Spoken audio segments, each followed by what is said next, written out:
everyone. Welcome back to Daily Duo English. I'm Emily, your opinionated, slightly stubborn co-host. And I'm Ben, your friendly, open-minded, sometimes easily convinced co-host. That's good because today we're talking about expressing opinions and debating in English. Super important skill, especially at an advanced level. Sharing your opinion politely, disagreeing, but still sounding natural. Exactly. It's not about arguing. It's about expressing yourself and having real conversations. So to make it fun, we'll pick a topic, and naturally we probably won't agree. No surprise there. Okay, how about this?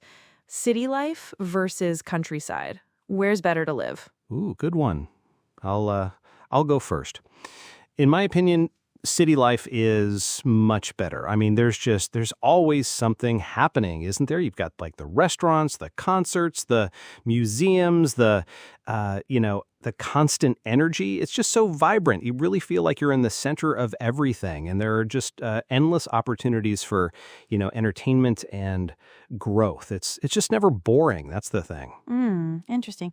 Personally, I completely disagree. For me, the countryside is just, it's so peaceful. It's less stressful. The air's cleaner. The pace of life is slower. And I think that leads to a much better quality of life overall. There's just like a sense of calm that you just don't get in a bustling city, which, to be honest, can feel quite overwhelming at times. I see your point, Emily. I really do. But don't you ever get bored, though? Like, what do you do out there? In the city, there's always something new to explore. You never, ever run out of things to do or people to meet. It's stimulating, isn't it? Whereas the countryside, it can feel a bit isolating sometimes, a bit quiet. I get that. I mean, I hear you, but the noise, the constant crowds, the pollution, to me, that's just exhausting.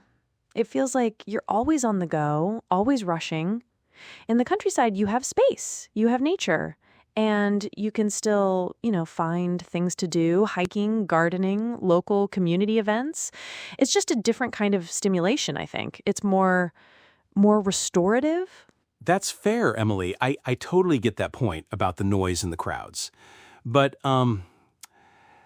living in the countryside, you're often quite far from everything, aren't you? Like the shops, the hospitals, the diverse job opportunities. You really have to commute for a lot of things, don't you? And that can be a real drawback for some people. I see where you're coming from there, Ben. That's a valid point about access to amenities. But nowadays, with so much remote work available, I mean, you don't necessarily need to be in the city for work anymore. And for everything else, I mean, you can plan trips, you can, stock up. It's not like you're completely isolated. It's just a different way of organizing your life, I guess. Good point. Good point about the remote work. I hadn't thought about that as much.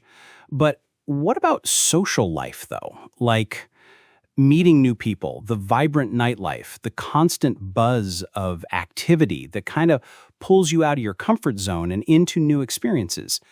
Do you not miss that sense of spontaneity? I get your argument, Ben. I really do. And that's definitely a draw for many.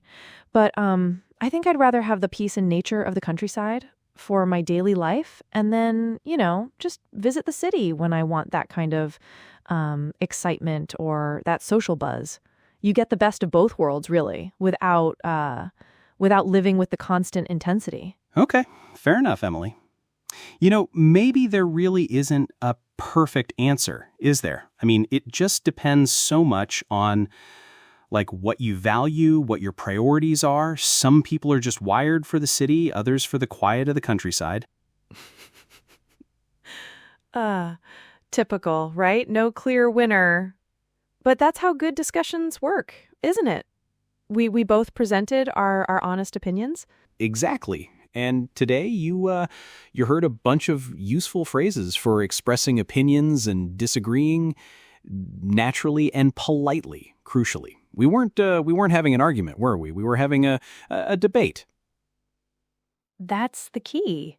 Before we actually break down all those phrases for you, though, let's do another quick example to really show them in action one more time. What do you think? Sure, Emily, that's a brilliant idea. I mean, it's a great way to reinforce what we've been talking about, isn't it? Like we just naturally used all those phrases, and I think it really helped to hear them in context. So yeah, let's do another one. What's the topic this time? Okay, great. So for this quick one, we'll debate books versus movies. Which do you think is better, Ben? Easy, no hesitation there, Ben. Books. Definitely books. Oh, really? Straight to it, huh? Okay. Yes, absolutely. I mean, in my opinion, books they engage your imagination in a way movies simply can't. When you read, you're literally building the world in your mind, right? You're picturing the characters, the settings, the emotions, exactly how you want them. It's a deeply personal experience. I see your point. I mean, that's a good argument, but I totally respect that. I really do. But I definitely prefer movies. For me, they bring stories to life in a way that just hits differently. You've got the incredible visuals, the immersive sound design, the music. It's just a complete sensory experience, isn't it? Like you're just transported without having to do all that mental heavy lifting, you know? Well, that's a valid point, Ben, but I think that's exactly where the trade-off happens. Movies, because they're so visual and fast-paced, they rush the story, don't they? They gloss over details, they simplify characters, they might even cut out entire subplots. Whereas books give you that incredible depth, that nuance, the full scope of the emotions, the internal monologues. You truly understand the character's motivations. It's a much richer experience. I hear you. And I mean, you're not wrong about the depth in books. But for me, I'm a very visual person, always have been. I just love seeing it all unfold on screen. Sometimes my own imagination just isn't quite as, high definition as well-produced film. Plus, it's often a shared experience, isn't it? Going to the cinema with friends or just watching a movie together at home. Fair enough. I guess for me, nothing beats getting lost in a book, but I can see why the visual aspect is appealing to you. So I suppose we'll just have to agree to disagree on that one. Again. Yeah, again, see? Real debate, though. Real opinions, no arguments, just good, polite English practice. That's what we aim for, right? Okay, so then we've had two really good, spirited debates there, haven't we? We have. And I think hopefully our listeners noticed that throughout those discussions, we used a lot of really helpful phrases. Phrases for, just stating your point of view, but also critically for disagreeing politely. Exactly, because as we said at the start, it's not about arguing. It's about expressing yourself and having like a real natural conversation. So let's break down some of those key phrases now, shall we? Definitely. Let's start with expressing opinions. We heard a few key ones. Emily, you used in my opinion quite a bit.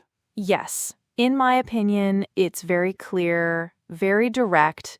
You're setting the stage that this is your viewpoint. And you can also use personally, which has a very similar meaning. Like, personally, I think, or to me, that's also quite common. To me, that's exhausting. I think I said that about city life, didn't I? You did. And they're all great ways to introduce your thought without sounding like you're stating a universal fact. And then we also had phrases that show you understand the other person's perspective, even if you don't agree. Like, I see where you're coming from, or I get your argument. Those are really important. Absolutely. It shows active listening and empathy. And then another one we used a lot was, that's a valid point, or good point, which acknowledges the strength of their argument. Right. And then when you want to show strong understanding and respect for someone's view, even if you still disagree, there's, I totally respect that. I use that when you were talking about books. I totally respect that, but I prefer movies.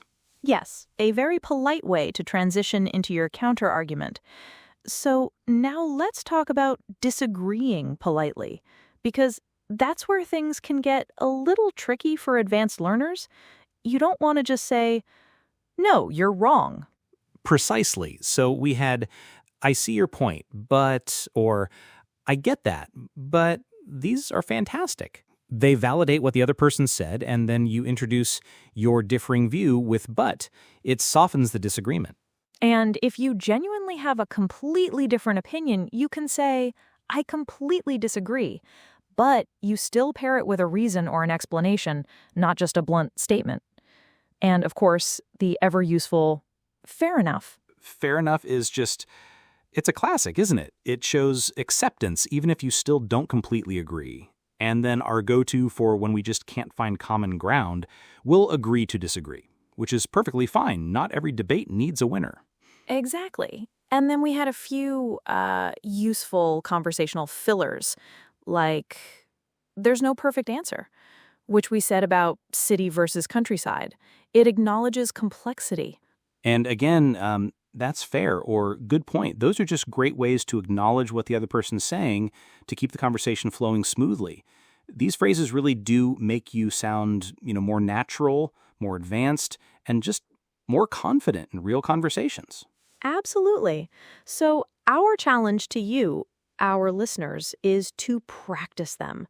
The next time you're chatting with friends or colleagues or debating your favorite topics, even just with yourself, honestly, try to integrate these phrases. You'll feel much more comfortable expressing your opinions and politely disagreeing. And hey, what do you think? We've had a lot of opinions today. Do you prefer city or countryside? And what about books versus movies? Yes, please tell us in the comments, share your opinion, and more importantly, practice these phrases we talked about today. Absolutely. If you enjoyed this episode, and we hope you did, please hit that subscribe button. And make sure to turn on notifications so you never miss our lessons or our spirited debates. We're your daily duo. And your English-speaking buddies. See you next episode.